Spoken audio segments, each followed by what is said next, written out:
Right, for the weekly review, we'll be looking at these features, but let's start with I like to go on full screen.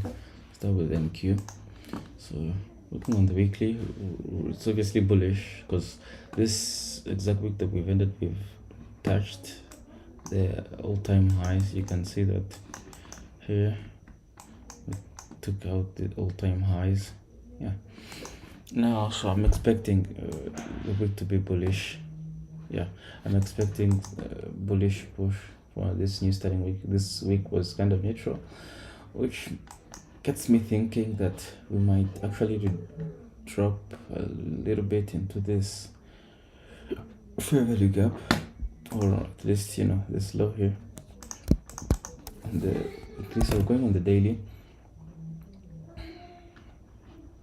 You can see that on the daily this is an obvious draw on liquidity, so I would like to see maybe a kind of drop into the fair value gaps, and then continuous push. After all, we've taken out the all-time highs, and like after taking out liquidity, then we go seek more liquidity. So after taking out liquidity, then here we might go and rebalance. Now going on the 4-hour time frame, I have some relatively equal high. Okay, it's relatively equal highs, but we've taken out this high, so I'm expecting a continuous drop. Maybe take out some of these lows. So I'm looking for this week to be bearish. Yeah, so to make some kind of movement. Okay, drop, take out these lows, rebalance, then take out this one. The moment we drop into this fair value gap, we might even continue now, start pushing higher. So this will be what I'll be looking out for on NQ for the coming week. Most likely it might be even 2 weeks, so most likely for the coming week you might actually even reach only these areas, like take out these lows and then later on take out these ones here.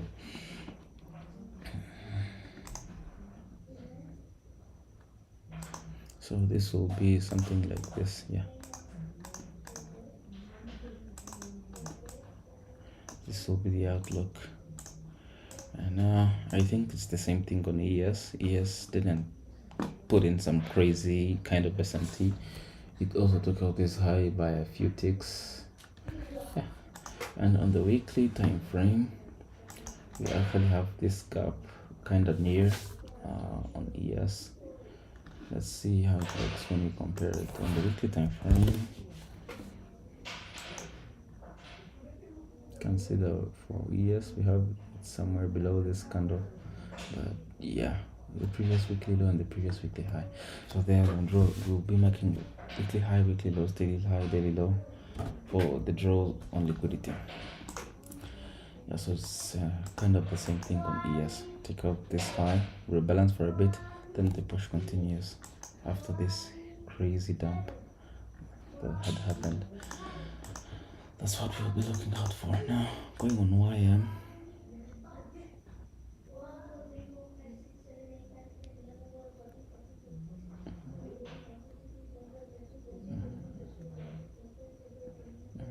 So for YM, you can see YM didn't take out the all-time highs. It's still recovering kind of, and this week was really bearish because of this order block. So I'm starting to think that after this kind of drop, we might actually continue pushing higher now, because on the daily we're in this range, so it might also make sense to take out these kind of relatively equal lows here.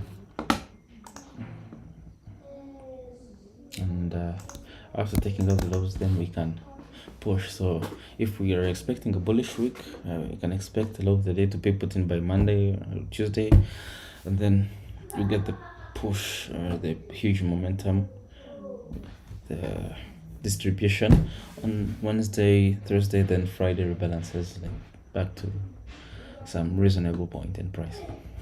So I'm looking for the Dow to maybe take out some lows. I was looking on the 1 hour. Yeah, this is actually not far. I mean, this target can be even achieved in a few days. So this is a really sweet spot for liquidity. So yeah, market might actually drop into this area. So that's why looking on the 4 hour. Let me frame this on the 1 hour to remove installation.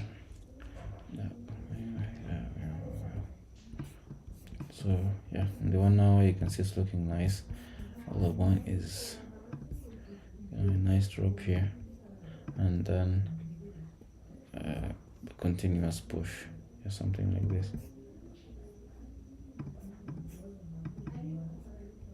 So, but since NQ and ES might be about to be bearish, YM might do the same thing. So this analysis can be invalidated by market actually continuing into some deeper levels, but I'm not sure. I don't think it would go really deep, but instead it would come into this volume imbalance here. So you drop, take out these lows, they take out this daily low as well, drop into the volume imbalance, and then start with the push. So that would be it for Dow Jones. And for gold, for gold, obviously bullish. For gold, we're looking for bullish prices. It's really obvious, because gold has been trading all-time highs after all-time highs, and these previous weeks were kind of a mess. So I'm kind of skeptical of what it could do. So we have this other block holding price, so we might have slow price action, but with an overall bullish trend. Taking out daily highs, and so like slow bullish PA. So I'll be looking for price for that other block to keep holding price. We have some sweeps internally on the daily, so I'm expecting continuous nice push. We push, take out some highs, rebalance, and continuous push. I don't see any reason why it will drop, and if it does, then we'll keep on the lookout. And the dollar index should be some kind of bearish, because I think it goes with I think it goes with futures. Let's see.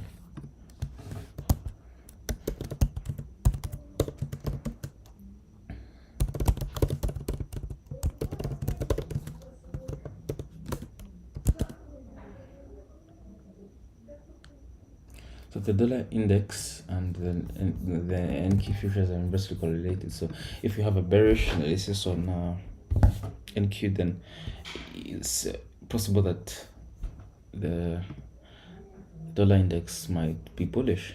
And after all, this week we have some crazy news. We have FOMC minutes as well.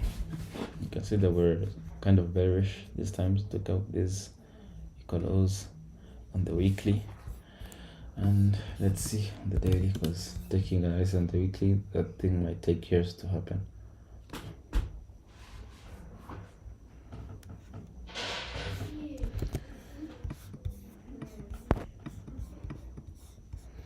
So on the daily, we're bearish, and we're disrespecting these volume imbalances. You can see our volume imbalances, they get disrespected many times. On the 1 hour, we're having an overall bullish trend. You can see how this is looking. Like we didn't break, especially below this low, so we have an overall bullish trend. And if we continue the bullishness, then obviously NQ and YM and ES will be bearish. So I think that is all. We'll see what we can do. Stay blessed.